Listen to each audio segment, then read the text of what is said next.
सोचिए, क्या ऐसा हो सकता है कि सिर्फ कुछ शब्दों में एक पूरा का पूरा युद्ध छिपा हो? आज हम महाभारत के एक ऐसे ही श्लोक की परतें खोलेंगे जो सिर्फ एक लाइन नहीं बल्कि अपने आप में एक मनोवैज्ञानिक जंग है। ये वो श्लोक है जो महाभारत का युद्ध शुरू होने से ठीक पहले दुर्योधन अपने गुरु और सेनापति द्रोणाचार्य से कहता है। पहली बार सुनने में ये बहुत ही सीधा साधा लगता है ना? जैसे कोई नॉर्मल सी बात हो। इसका अगर सीधा सा मतलब निकालें तो वो ये है, हे आचार्य, पांडवों की इस विशाल सेना को देखिए जिसे आपके ही बुद्धिमान शिष्य द्रुपद के बेटे ने व्यूह रचना में खड़ा किया है। मतलब एक राजकुमार अपने जनरल को बस दुश्मन की सेना के बारे में बता रहा है। क्या बात सिर्फ इतनी सी है या कुछ और भी है? तो चलिए सबसे पहले उस सीन को इमेजिन करते हैं। कुरुक्षेत्र का वो विशाल मैदान जहां इतिहास की दो सबसे बड़ी सेनाएं आमने सामने खड़ी हैं। माहौल में एक तनाव है क्योंकि एक भयंकर युद्ध बस शुरू ही होने वाला है। ऊपर से देखें तो ये एक राजकुमार का अपने सेनापति को दिया एक सिंपल सा बयान लगता है, पर क्या ये वाकई इतना ही सिंपल है या इन सीधे साधे शब्दों के पीछे कोई बहुत गहरा और खतरनाक मतलब छिपा हुआ है?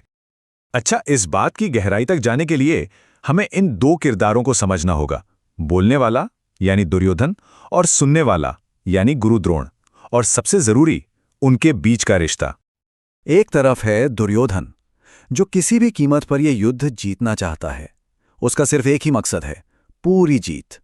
और दूसरी तरफ हैं गुरु द्रोण जो एक अजीब कश्मकश में है क्योंकि उन्हें अपने ही सबसे प्यारे शिष्यों पांडवों के खिलाफ लड़ना पड़ रहा है। तो आप जब हम दोनों की सिचुएशन समझ गए हैं, चलिए दुर्योधन के शब्दों पर गौर करते हैं क्योंकि सारा खेल इन्हीं शब्दों का है। दुर्योधन ने बहुत सोच समझकर इन शब्दों को चुना है, जिसे द्रुपद के पुत्र आपके बुद्धिमान शिष्य ने सजाया है। बस एक छोटा सा हिस्सा, यही है इस पूरे श्लोक की चाबी। दुर्योधन का असली इरादा यहीं छिपा है। तो सवाल उठता है, आखिर ये बुद्धिमान शिष्य है कौन जो दुश्मन की सेना को लीड कर रहा है? इस सवाल का जवाब ही हमें इस पहेली की तह तक ले जाएगा।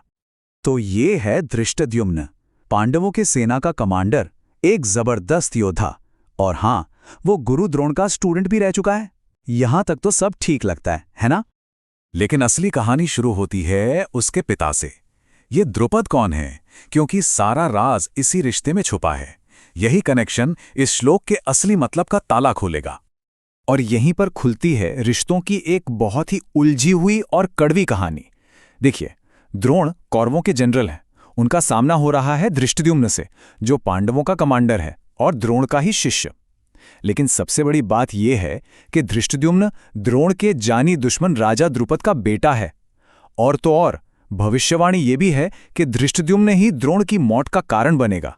तो अब आप समझ रहे हैं, इसी कॉम्प्लिकेटेड रिश्ते की वजह से दुर्योधन के तारीफ वाले शब्द असल में एक हथियार हैं। अब जब ये सारी बातें सामने हैं तो हम दुर्योधन के असली इरादे को साफ साफ देख सकते हैं। साफ है, दुर्योधन के शब्द तारीफ नहीं बल्कि एक बहुत ही चालाकी से किया गया साइकोलॉजिकल अटैक है। ये कोई ऑब्जर्वेशन नहीं बल्कि एक बहुत ही गहरी चाल है। देखिए, दुर्योधन ने 4 स्टेप का अटैक कैसे किया। पहला, वो द्रोण को याद दिलाता है कि दुश्मन का कमांडर कितना काबिल है। दूसरा, वो ये भी याद दिलाता है कि ये काबिलियत खुद द्रोण ने ही उसे सिखाई है। तीसरा, वो उस शिष्य को द्रोण के जानी दुश्मन द्रोण से जोड़कर जख्मों पर नमक छिड़कता है। और चौथा, वो बिना कहे ये सवाल खड़ा कर देता है, कहीं आपका पुराना लगाव आज आपको कमजोर तो नहीं कर देगा। तो ये कोई सीधी साधी बात नहीं है, ये एक इशारा है, एक ताना है, एक ऐसा वार जो तलवार से भी ज्यादा गहरा है। तो अब सवाल ये है कि ये एक लाइन इतनी जरूरी क्यों है? एक भी तीर चलने से पहले कहे गए इन चंद शब्दों में आखिर इतना दम क्यों है? क्योंकि ये एक अकेला श्लोक बहुत कुछ बता देता है। ये बताता है कि दुर्योधन को अपने ही जनरल पर भरोसा नहीं है। ये दिखाता है कि शब्द भी कितने खतरनाक हथियार हो सकते हैं। ये मनोवैज्ञानिक दाव पेंच के महत्व को सामने लाता है।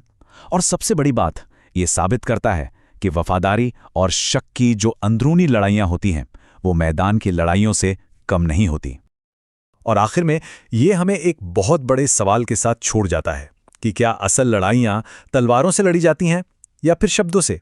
शायद इस हजारों साल पुराने श्लोक में आज भी हमारे लिए इसका जवाब छुपा है।